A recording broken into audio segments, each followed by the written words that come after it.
Hello नमस्कार दोस्तों, स्वागत है आपका महाराणा क्लासेस पर। तो आज की इस वीडियो में हम हिंदी व्याकरण के 10 इंपॉर्टेंट क्वेश्चंस के बारे में चर्चा करने वाले, जो आने वाले हैं आपकी बीएसटीसी एग्जाम 2023 के लिए महत्वपूर्ण होने वाले हैं।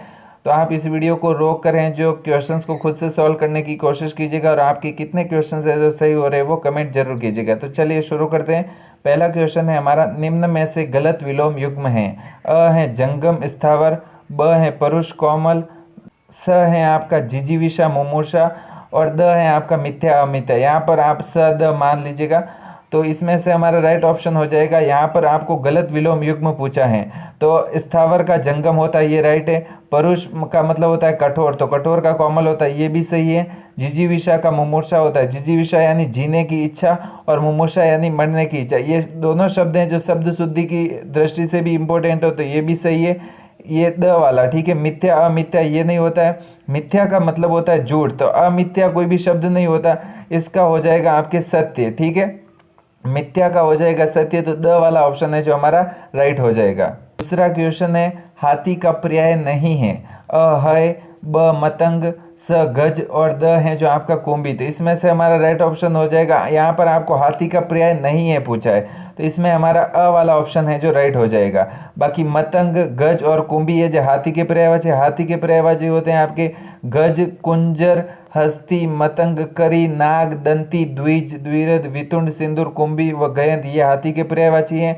और आपका है किसका पर्यायवाची है? तो है जो ये घोड़े का पर्यायवाची है। घोड़े के पर्यायवाची होते हैं आपके है, वाजी, सैंधव, ये हैं जो आपके घोड़े के पर्यायवाची होते हैं। गोटक भी हैं जो आपके घोड़ा का पर्यायवाची है, तो ये आपको ध्यान में रखना है।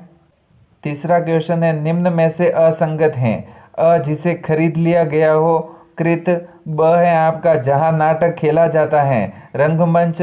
और स है जो वेतन पर काम करे, अवेतनिक। और द है आपके मरने की इच्छा, तो मुमूर्षा। तो इसमें से आपको है जो असंगत, कौन सा गलत है वो चाटना है। तो जिसे खरीद लिया गया हो उसे कृत कहा जाता है, बिल्कुल सही है। जहाँ नाटक खेला जाता है, ये इंपॉर्टेंट है। ये भी रंगमंच, जहाँ नाटक खेला जाता है उस स्थान को रंगमंच कहते हैं। और जो वेतन पर काम करे उसे अवेतनिक नहीं कहते, उसे कहते हैं आपके वेतनिक। जो बिना वेतन के काम करे उसे अवेतनिक कहते हैं। तो ये स वाला ऑप्शन है जो हमारा सही हो जाएगा। बाकी द है जो मरने की इच्छा मुमूर्षा, ये है जो सही है। यहाँ पर आप देख सकते हैं असंगत पूछा है, तो असंगत ये वाला हो जाएगा हमारा, स वाला ऑप्शन राइट हो जाएगा। निम्न में से अशुद्ध शब्दों का युग्म है। अ है आपका सदृश्य, निरोग और निषाद। ब है यथेष्ट, याज्ञवल्क्य, पुष्पांजलि। स है आपका वैमनस्य, शत्रुघ्न और आगामी। और द है आपका महात्मा गण, बरात और याव जीवन। तो इसमें से हमारा राइट ऑप्शन हो जाएगा, वो हो जाएगा अ वाला ऑप्शन, ठीक है। सदृश्य नहीं होता है आपके, ठीक है, सदृश होता है, ठीक है, सदृश होता है, ये वाला शब्द होता है। और निरोगी में है जो आपके नी बड़ी आती है, ठीक है, निरोगी, निरोग, ठीक है, निरोग में बड़ी आती है, सॉरी। और आपके निरोगी में है जो छोटी आती है, ये आपको ध्यान में रखना है। निरोगी में है जो ई छोटी आएगी, और निरोग में है जो आपके बड़ी ई आएगी, ये ध्यान रखना है। बाकी निषाद, तो यहाँ पर नी है, और यहाँ पर स षटकोण वाला आएगा, और द, तो ये होता है निषाद। तो ये तीनों शब्द हैं जो गलत है, तो यही वाला ऑप्शन है जो हमारा राइट हो जाएगा। बाकी आपका यथेष्ट नहीं होता है, ट होता है, ठीक है, ट वाला राइट है यथेष्ट। याज्ञवल्क की, ये भी ध्यान में रखना है। आपका आधा ल और आधा क आता है। पुष्पांजलि, तो ये भी आपको ध्यान में रखना है, ली छोटी आती है पुष्पांजलि में, तो ये आपको ध्यान रखना है। वैमनस्य, शत्रुघ्न और आगामी, ये भी सही है। महात्मा गण, तो महात्मा गण होता है, ठीक है, महात्मा गण होता है। बोलने में हम बोलते हैं महात्मा गण, लेकिन महात्मा सही शब्द है। और हम बोलते हैं बारात, बारात नहीं होता है, बारात है, ठीक है, बारात शब्द शुद्ध है व्याकरण की दृष्टि से। और याव जीवन, ये भी है जो आपका सही है, ठीक है। अगला क्वेश्चन है, निम्न में से अशुद्ध शब्द युग्म है। अ है आपका भुवन, संसार और भवन यानी मकान। ब है बदन यानी शरीर और वदन यानी वादन। और स है प्रथा यानी कुंती और प्रथा यानी रीति। द है आपका दंश यानी डंक और दंश यानी चुबन। तो इसमें से हमारा आपको अशुद्ध युग्म शब्द पूछा है, तो वो कौन सा हो जाएगा? तो वो हो जाएगा ब वाला ऑप्शन, ठीक है। बदन का मतलब तो शरीर होता है, बिल्कुल सही है, लेकिन वदन का मतलब वादन नहीं होता है, ठीक है। वदन का मतलब होता है मोह, ठीक है, मुखौटा चेहरा, तो वदन का मतलब होता है मोह, ठीक है। बाकी आपके भुवन यानी संसार और भवन यानी मकान, ये भी सही है। प्रथा यानी कुंती और प्रथा यानी रीति, और ये इंपॉर्टेंट है। दंश, दंश का मतलब होता है डंक और दंश यानी चुबन। निम्न में से यण संधि नहीं है।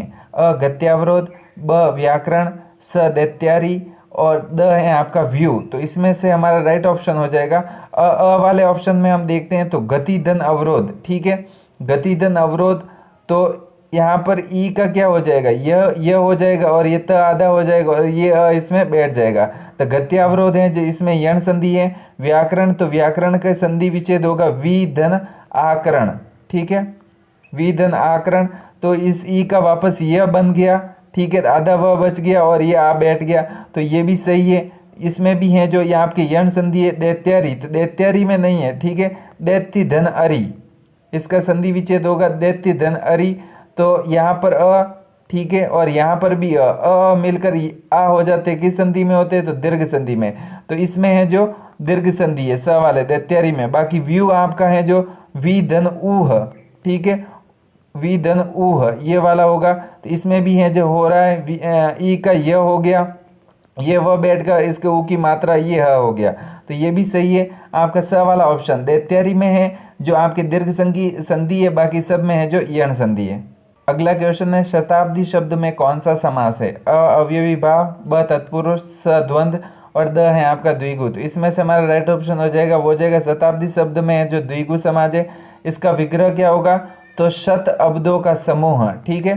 शत अब्दों का समूह है जो इसका विग्रह होगा। शत यानी 100, ठीक है, और अब्द यानी वर्ष, तो 100 वर्षों के समूह को है जो शताब्दी कहा जाता है, ये आपको ध्यान में रखना है। तो इसमें है जो अब द्विगु समाज हो जाएगा। अगला क्वेश्चन है जब राम ने काम पूरा कर लिया तब वह पढ़ने चला गया, यह कौन सा वाक्य है। अ सरल वाक्य, ब मिश्र वाक्य, स है जो संयुक्त वाक्य और आपके द है जो संज्ञा उपवाक्य। तो इसमें से हमारा राइट ऑप्शन हो जाएगा, वो हो जाएगा देखो, जब राम ने काम पूरा कर लिया तब वह खेलने चला गया, तो तब आ गया, तो ये है जो आपका मिश्र वाक्य हो जाएगा, ब वाला ऑप्शन, ठीक है। अब ऐसा होता कि जब राम ने काम पूरा कर लिया और वह पढ़ने चला गया, तो ये है जो आपका संयुक्त वाक्य हो जाता। और यहाँ तक होता कि जब राम ने, ठीक है, यहाँ पर होता कि राम ने काम पूरा कर लिया, तो ये है जो आपका सरल वाक्य हो जाता। बाकी संज्ञा उपवाक्य में की का प्रयोग होता है, ठीक है। संज्ञा उपवाक्य शब्द में जब भी छोटी की आती है किसी भी वाक्य में, तो आप इसके सारे हैं जो वो संज्ञा उपवाक्य होगा।